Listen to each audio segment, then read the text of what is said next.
Nelson, gracias por venir. Y No, gracias por llamar inmediatamente después de que te enteraste de las amenazas. es lo que creo corresponde frente a estas cosas que son realmente graves. Yo ¿Hay que coincido con darle lo que bolilla decía. o no hay que Sí, darle? yo creo que sí, coincido con Daniel, lo que decía, porque efectivamente hay que expresar esto que está sucediendo. Después uno, obviamente, las toma y dice, bueno, será serio, será poco serio, pero lo que está reflejando es un clima de intimidación, esto es lo que marca, ¿no? Y me parece que es importante señalarlo para abonar esto, cuando nosotros decimos, mira, está pasando esto, está pasando por esto, por aquello, porque te llaman a vos, lo amenazan a fulano, mengano y a perengano. Así que yo La creo que serie de sí. juicios, a la Nata, a Nico Buñaski, Ah, a no, eso, a Leuco, vos. a mí, no sé si vos caíste No, en la todavía no, volteada. pero en fin. Sí, ya te van a notar. ¿Es intimidación o es parte No, de...? es intimidad. El otro día lo discutía con Dalbón. Eso es, es amedrentamiento. Es decir, mira, una expresidenta, el otro día se lo decía a Dalbón, es una figura pública siempre. No es que dejó de ser presidenta y ya ahora es una persona privada. No, porque hay elementos, además, que se están juzgando en relación a su vida pública. Es decir, no es que se le está diciendo, mire, tal cosa por lo que está haciendo en su vida privada. Representa algo Obvio, importante en el representa país. en el país, pero te repito, todo lo que está siendo motivo de acusaciones, imputaciones y demás, tiene que ver no con su vida privada, sino con su vida pública. No hay ninguna cosa que se haya denunciado, mirá, fue y se compró tal cosa hace 20 días. No, nadie lo sigue eso con interés. Todo lo que tiene que ver con Cristina hace a su vida pública. Por lo tanto, es amedrentamiento y yo, digamos, no tengo ninguna duda que ningún juez le va a dar curso a esto, porque si esto ocurriera, tendríamos un serio problema con la libertad de expresión. Nada de lo que hoy involucra a Cristina tiene que ver con su vida pública. Digo porque ella esgrime eso, dice, yo me aguanté todo esto cuando era presidenta y ahora que me digan tal cosa cuando soy... no, le dicen tal cosa por lo que hizo públicamente. Ahora, ¿yo sé por qué estoy preocupado, Nelson? Porque ella no condena la violencia. Bueno, Entonces yo te quiero preguntar por el contexto. Es parte, viste que vos definiste el síndrome de Uri, el narcisismo. ¿Esto es parte de su narcisismo bueno, claro. personal o es una estrategia política? Bueno, son las dos cosas, digamos. Mira, acá hay que partir de lo siguiente, Luis, y es muy importante cuando escuchábamos esto, cuando te escuchaba vos diciendo no le dio los atributos de mando y demás. Además no le dio los atributos de mando porque en ese narcisismo de Cristina, ¿cuál era el deseo de Cristina? Cristina quería darle los atributos de mando en el Congreso para salir del Congreso, organizarle un acto en la Plaza de María Macri y que entonces ese día la exclusiva atención que merece el presidente de la República, desviarla a Cristina. Eso es un narcisismo. Está claro. Ahora, Pero finalmente no hubo traspaso de mando bueno, y eso es... obviamente es muy malo. El mensaje para la militancia no es un presidente Por legítimo. supuesto, efectivamente. ¿Cuál es el problema? Porque esto acá tiene una causa de origen. Néstor Kirchner lo dijo, vinimos para quedarnos 20 años. Y a los 12 años se tuvieron que ir. Entonces, este es un elemento muy claro. Cristina estaba convencida que ganaba. ¿Que ganaba Scioli? Tan convencida de que ganaba, que por eso eligió esos candidatos horribles como Aníbal Fernández, y por eso cuando uno ve el comportamiento de la expresidenta y ven todas esas cosas, por eso ahí estaba Zanini. Zanini iba a ser un comisario político muy importante, que le iba a hacer la vida imposible a Scioli, que iba a cuestionar su actividad y que iba a manejar a través de la vicepresidencia y un Senado que en ese caso le iba a ser absolutamente fiel, muchas cosas, entre ellas la justicia. Entonces, claramente, había un proyecto allí. Cristina creyó, además, que Scioli era un interregno para ella después volver. Era un interregno que además le aseguraba impunidad. Pero perdieron. Perdieron. De manera que el duelo que vivieron es un duelo... Viste que hay dos tipos de duelo, ¿no? Un duelo normal, inevitable, sí, y otro duelo que es un poco traumático. Bueno, no se terminan de enterar de que perdieron. En este caso, no lo terminan de aceptar, no de enterar. De aceptar. De Viste aceptar. que hay 5 etapas del duelo, ¿no? Sí, Una sí, es la aceptación. por supuesto. No entraron en esa. Efectivamente. Tanto no lo terminan de aceptar que, por supuesto, se sienten ajenos a eso. En la reunión que hubo en el Instituto Patria, la segunda, ¿no? Cristina, cuando habló de esto, de las cosas y demás, alguien dice que le dice, bueno, Scioli no ganó por no hacerme, Scioli no ganó porque no me hizo caso a mí. ¿Dijo eso? Eso dijo Cristina. Entonces, claramente... Está digamos, como, digo... Bueno, por supuesto. No es personal esto, ¿no? Pero vive como una realidad paralela. Bueno, obviamente. ¿La viven? Obviamente que pero es más peligroso, porque si viven una realidad paralela, mañana creen que pueden voltear al gobierno por derecho propio. Sin duda que Cristina entiende que todo lo que está pasando es injusto con ella, ¿no? Y tanto es así, porque cuando vos ves, es muy interesante verlo, porque corrupción, el menemismo tuvo corrupción brutal, ¿no? Daniel Santoro la investigó claramente. Ahora, la cantidad de evidencias que van apareciendo son cosas que te sorprenden. Es decir, esto de Lázaro Báez, que ya ha dado origen a en la apología popular el humor marca cosas, ¿no? Entonces Lázaro Báez hoy se lo llama aloe vera, porque cada vez se le encuentran más propiedades. Es una cosa que supera, ¿no es cierto?, el asombro, y en la justicia deben decir, pero ¿y hay más? Entonces esto que aparecen 50 propiedades acá, 10 propiedades allá, 20 propiedades allá, forma parte de algo que tiene que ver con esta permanencia en el poder. ¿Quién puede hacer esto? Porque vos decís, ¿cómo puede ser tan burdo? Puedes decir, no, mira, hay alguna sofisticación, digamos. ¿Cómo puede ser algo que haya caído en un personaje como Fariña? Digamos, tantas estas cosas. No, esto lo da la impunidad de decir, vamos a estar en el poder por 20 años. Y efectivamente, en uno de los proyectos que estaba en el kirchnerismo, claramente, y por eso ahí estaba Carlos Zanini, era el tema de la justicia. Por eso estuvo primero la reforma de la justicia, el intento de la reforma de la justicia que se boicoteó, y Zanini iba a tener un rol fundamental en, digamos, apriete y presión sobre la justicia, porque obviamente el Senado además es un lugar fundamental, el Congreso es fundamental para designación de jueces y evaluación de conductas. ¿Por qué Nelson Cristina no critica la violencia? ¿Las convalida? Porque las convalida, obviamente. Esto está claro. El silencio es... el silencio es convalidante. Vamos a voltear al gobierno. El silencio es convalidante, realmente. Eso es clarísimo. Entonces, porque además Cristina cree que ella es víctima de la persecución de Macri. Entonces, es un hecho de supervivencia. La Cristina cree que es sujeto de persecución de Macri. Y para evitar ir presa, tiene que voltear al gobierno. O en su imaginación... Hay que sacudir y desestabilizar. Bueno, obviamente, mira, muy peligroso, muy peligroso. Lo dicen, y lo dicen muchas fuentes que reconocen recibir llamados de Cristina, ¿no es cierto? Es decir, instando a esto que marca Delía, obviamente no hay ningún documento escrito, es decir, participemos en los cortes de calles, esto, aquello y demás.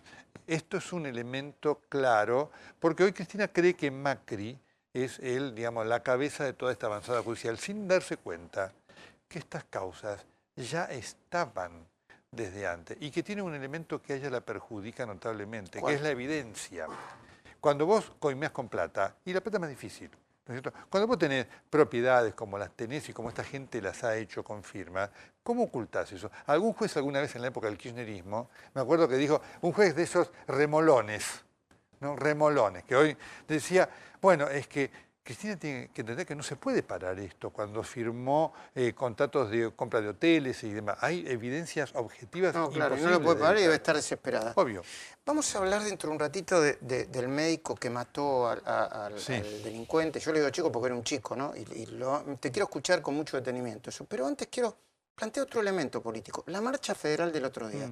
No hay que confundirse, ¿eh? Vemos junto la importancia que tenía. No? Me ponen en algunas de las pantallas cerquita la cantidad de gente que asistió a la marcha federal. ¿Puede ser, Alejandro Salinas? ¿Está? ¿Dónde está? Bueno, ya lo vamos a poner. Contundente la marcha, ¿no? Sí, es ahí así. Está, mira, ahí está. Mira, así está. Yo inclusive escuchaba lo que decía Ari, que tiene razón, hubo estructura de micro y demás, pero ¿sabés cuál es el elemento clave? Las causales. Cuando vos decís, mira, hay falta de trabajo, hay despidos, hay inflación, hay recesión económica, digamos, hay una caída del salario muy fuerte. Esto existe, digamos. A mí me impacta la sorpresa del gobierno. Es decir, me impacta el gobierno, efectivamente vos decías algo muy, muy cierto. Un gobierno que, por una parte, busca no disimular la realidad, te dice el INDEC lo que está marcando el desempleo y demás, y después se sorprende con el tarifazo o con esta marcha del otro día. Digo, eso sí me inquieta y me llama la atención, porque vos te podés sorprender de alguna otra cosa desconocida, no, qué sé yo. Multitudinaria. ¿Importa que estuviese muy organizada? O... No, porque, mira, fundamentalmente lo que marca la realidad es lo que finalmente Triaca hace el viernes, cuando lo llama y abre el diálogo con la CTA, porque era insostenible que no se lo tuviera, ese diálogo. Y porque además le demostró que efectivamente en ese momento o en ese día Triaca se reunió con la CGT, no alcanzaba. Es decir, hay algo que va más allá. Y Prat Gay diciendo, sin diálogo político, la economía va a tardar más en crecer. Obviamente, lo cual marca... Ahora, pero yo quiero diferenciar, porque una cosa para mí es Pablo Micheli, que tuvo una coherencia... Ah, no, y otra cosa es Yasky. Y otra cosa es Yasky, que se acordó. Bueno, Digo, de repente hay pobreza, hambre, hambruna, desocupación, no sé si pronunció la palabra dictadura, hace 5 minutos. Bueno, efectivamente. Bueno, eso es digamos, lo filo kirchnerista. Es así. Bueno, por eso estaba Vudú. Vudú es impresentable. Allí estaba Vudú, estaba Tomada. Hay gente que dice, pero... ¿Qué quiere decir que estaba Tomada? Ah, que era la patrón, digamos, no. Porque no, estaba el ministro. Además, estaba, ¿cómo? Que estaba el ex ministro de Trabajo. Obviamente, estaba en el ministro de Trabajo que no reconocía a la CTA que estaba ahí, a una parte de la CTA, un caradurismo realmente. No, a Micheli nunca lo recibieron, uno de los principales era Micheli, verlo a Tomada allí era un disparate, pero es lo que es el kirchnerismo. Mira, hoy el kirchnerismo, después del fracaso rotundo de la Marcha de la Resistencia, se sube a cualquier colectivo. Cualquier colectivo. Le viene bien. Ese ámbito de la marcha del viernes era absolutamente adverso al kirchnerismo. Todas las estructuras de la izquierda protestaron durante los años del kirchnerismo con la misma fuerza que protestaron el viernes. Y las cosas que con justicia le marcaron a Cristina. La inflación, la falta de trabajo, la falta de economía. ¿Y este gobierno no se está equivocando mucho? ¿No está escuchando a los sectores sociales? ¿No tiene sensibilidad social o no tiene tiempo todavía? Mira, este es un gobierno que tiene voluntad de diálogo, pero que tiene una dificultad para enfrentar la adversidad. El gobierno cometió 2 errores. Subestimó la dimensión de la crisis y sobreestimó las consecuencias de medidas que le salieron muy bien, como el levantamiento del cepo, la solución del problema con los holdouts, e inclusive medidas sociales que se tomaron realmente importantes. Pero no llegó a entonces subestimó la gravedad de la crisis. Exactamente, eso está claro. Porque no quería ni nombrarla, porque decía que había que mirar el futuro. Se lo adjudican a Durán Barba eso, ¿no? La idea de che, no hagamos el ruido porque si no la gente... Y bueno, ¿qué le vas a decir a la gente? Mire que tenemos que hacer esto, aquello, todo subestimó. Pero además sobreestimó. Por eso el mensaje de este gobierno que tiene errores de comunicación importantes. Errores de comunicación. Bueno, haber planteado el segundo semestre, porque ¿qué pasó? Digamos, vos te encontraste... Pero ese es el presidente, ¿eh? Bueno, obvio, no tengas duda, es Macri. Es la decisión del presidente. Este es un gobierno absolutamente centrípeto, ¿no? Va alrededor de Macri. Acá pasaron unas cosas. Si vos analizás el primer semestre, tuvo poca conflictividad. Porque hubo una gran cantidad de gente que dijo, entendemos el ajuste, entendemos que hay una situación económica, esperamos el segundo semestre. Porque el segundo semestre el gobierno lo presentó como un arranque con aspectos, digamos, palpables para la gente. Y no ha sido así, no iba a ser así. El otro día María Eugenia Vidal en el Council of America dijo, estamos viendo que efectivamente la economía viene reaccionando mucho más lentamente de lo que requiere la necesidad de la gente. Eso es claramente un error del gobierno que además ha cometido un error de gestión al generar un Ministerio de Economía tan dividido. Mira, cuando Labaña era ministro de Kirchner, todavía además venía saliendo de la crisis, tuvo un diálogo con Alberto Fernández y le dijo, miren, por favor, por un tiempo, sáquenme el Ministerio de la Producción. ¿Saben por qué? Porque no puede ser que yo, que soy el ministro que junto la plata, no tenga que ver cómo la dispongo en una situación crítica como esta. Y efectivamente, un ministro de Economía, Macri no quiere un superministro, pero vos necesitas un ministro con un poder político... Un primus inter pares. Muy fuerte. Tal vez dentro de, si las cosas van bien, cuando todo se normalice, decir, bueno, ya cumpliste una etapa, ahora vamos a tener un ministro más y demás. Pero ha sido un error, porque esta situación de Pratgay, que además comete sus errores, el pecado de soberbia lo tienen todos, ¿no es cierto? Ego, demasiado ego. Entre Pratgay y Sturzenegger hay una guerra de egos enorme. Entonces, esto que sale, Pratgay para decir, la inflación no nos preocupa más, Sturzenegger que sale y dice, va a haber inflación. Pratgay que se enmienda, vos decís, paren un poco, no cometan estos errores que no solamente por lo que dañan al gobierno, porque a la gente la dejan con desesperanza y desasosiego. Dentro de un ratito yo voy a agradecerles a uno por uno los que se solidarizaron con las amenazas que recibimos, pero antes yo me quiero meter en un tema y te pido, Nelson, si le podemos preguntar también a José María Campagnoli y a Ari y a Daniel si quieren meterse en esto, sobre lo que pasó con la muerte, la defensa del médico, el ataque, fue porque todavía yo creo que está conmocionada la sociedad y debe tener sus razones. El disparador para meternos en el tema, por favor. Un médico mató a un supuesto ladrón que intentó robarle el auto en su casa de Loma Hermosa, en el partido de San Martín. El hombre está detenido. Y esta persona se sube al auto da marcha atrás y le pisa las dos piernas. Entonces, lo que hace mi papá es agarrar el arma, se reincorpora, así temiendo por su vida, y él dispara. Era la vida de él o la suya. La víctima fue el médico y eso no hay que perder de vista ese concepto. Yo realmente me siento víctima. También, a mí me duele muchísimo esa vida que se perdió. Si yo siempre trabajé y luché y estudié para salvar vidas. Que la gente se arme, que tenga un arma o que se defienda de un hecho delictivo. La forma. ¿Qué quiere si no lo defiende la policía? El pensamiento es coherente con su conducta. No, yo no esperaba que comprensión y un entendimiento más profundo, más relacionada con el salvajismo, con el estado tribal. Fue un crimen, dice el hermano de la víctima, que amenaza sin eufemismos al médico desde la red social Facebook. Te amo, hermano, este Gil va a pagar lágrima por lágrima. Cumplido con ese formalismo, el señor Villar en el día de hoy tiene que ser excarcelado, tiene que recuperar su libertad. Este hombre, este médico, ahora tiene de por vida una condena como la tengo yo. Es una víctima, fue una víctima de un delito, no salió a cometer un delito, estaba en su casa y lo asaltaron y dio una respuesta, la respuesta que pudo dar en un contexto donde se sintió en riesgo. ¿Usted tiene miedo que le maten a los hijos? Muchísimo miedo, muchísimo miedo. No sé cómo hacer para que mis hijos, hoy les ruego, por Dios, por favor, no salgan a la calle. Bueno, muchas escenas y muchas imágenes, ¿no?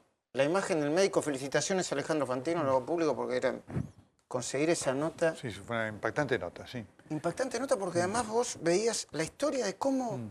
Que era la historia de un médico que no tenía nada, que se hizo y que de clase muy baja y finalmente terminó con un médico. Terminó matando a un chico de clase baja que no tuvo... Dos aspectos. En principio, para que veas cómo son las cosas.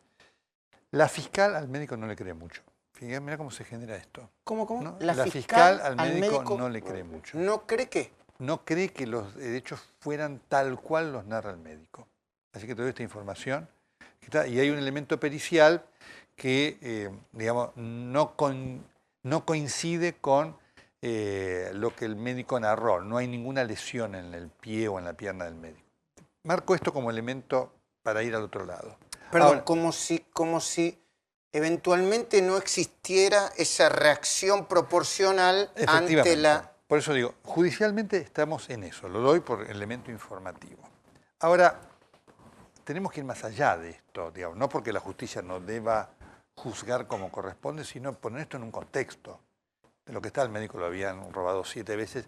Y no es lo mismo el ingeniero Santos, porque el ingeniero Santos vio aquel caso del año 90, ¿no es cierto?, que le robaban el auto, su vida no estaba en riesgo, y salió en persecución de los delincuentes, y los mató. Un hecho, digamos, no había ninguna justificación para eso. Porque acá el médico entendió que su vida estaba en riesgo. Y escúchame, ¿cómo no entender que su vida estaba en riesgo? Si vos tenés un ladrón que está ahí, que te está amenazando, que te está insultando, estaba armado, la pericia dice, por eso voy a lo que... Sí, la pericia dice que el arma no tenía gatillo, aparentemente no estaba en condiciones de ser disparada y demás. Ahora, vos no lo sabés. Sí, claro. ¿Cómo no sabés eso? Vos no lo sabés. Vos no sabés si la persona que está ahí te va a matar o no te va a matar. Por supuesto, yo de ninguna manera sustento el tener un arma ni este tipo de defensa. Ahora, el momento es dramático. La víctima es el médico. Digamos, el episodio se inicia... La víctima es el... Bueno, son dos víctimas. Pero la víctima primigenia... La víctima primero es el médico. Y se defiende. Obvio. Después habrá que ver, ¿no es cierto? Ahí están las cosas judiciales. Si se defendió acorde con lo que la ley marca, no, esto es otra cosa que ni vos ni yo podemos determinar. Pero digo, lo quiero marcar esto. La víctima primigenia es el médico. Esta tragedia se origina porque va una persona a robarle y le dice que lo va a matar y exhibe un arma. Porque obviamente ahora sabemos que el arma no podía ser disparada. En el momento el médico no lo sabía. Perdón, ¿Campanelli, la víctima es el médico? Sin duda yo creo que la víctima es el médico. El médico sufrió muchos robos, fue víctima de una agresión totalmente ilegítima, eran 3 asaltantes en un principio, Y creo que no se le puede exigir a una persona común en el marco de la, lamentablemente, de la sociedad que estamos viviendo, ¿no? Donde la gente cambia sus hábitos, se atrinchera, pone rejas, pone alarmas, contrata seguridad privada el que puede. Me parece que es una situación muy complicada. Yo no digo que no tenga que haber una investigación, pero sin duda, en principio, el médico aparece como una víctima de un robo muy violento. No sé bien, no conozco al detalle el expediente, pero sin duda se lo ve que estaba golpeado. Y creo que no se le puede exigir tampoco a un médico una reacción como si fuese un policía o un soldado, ¿no? Él es un médico y siente que lo van a matar y se defiende. En principio eso es lo que a mí, con los datos que tengo periodísticos, me da la sensación. Bueno, y el contexto sigue siendo el Estado ausente y la locura. Bueno, este es el problema. Este es el problema. El otro día María Eugenia Vidal en el programa nuestro lo reconocía, además, diciendo que el problema es enorme y lamentablemente que no tiene solución inmediata, lo cual marca una situación dramática para cada uno de nosotros y una responsabilidad enorme para la dirigencia política hoy que gobierna, para toda la dirigencia. Porque esto es producto de algo que ha venido ocurriendo en todos estos años, ¿no es cierto?, en donde el Estado está cada vez más ausente y además con una presencia en muchos casos cada vez más deficitaria. Porque hoy ustedes estaban nombrando esto de los policías que después van a mostrar que se llevan las cajas, la gendarmería. Lo que fue Scioli en la provincia de Buenos Aires fue una catástrofe, una catástrofe.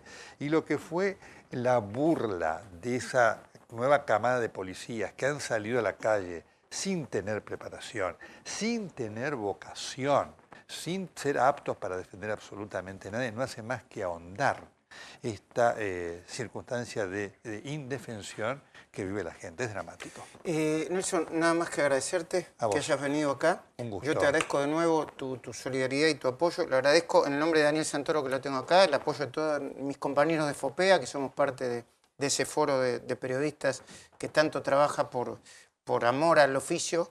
Agradezco a Alicia Carrió, a la gobernadora María Eugenia Vidal, a Margarita Stolbizer, a Graciela Ocaña, especialmente a Magdalena Ruiz Guiñazú, a Patricia Bullrich, a Alfredo Leuco, a Diego Leuco, y en el nombre de ellos a un montón de gente que me saludó y que me abrazó. El único problema que tienen adicional a estas amenazas es que tenés que poner mucha energía en explicar a la gente que querés. Sí, claro, lo que me la familia. Que seguís, que es nuestro laburo, que nosotros a veces tocamos intereses complicados y que ese es nuestro oficio.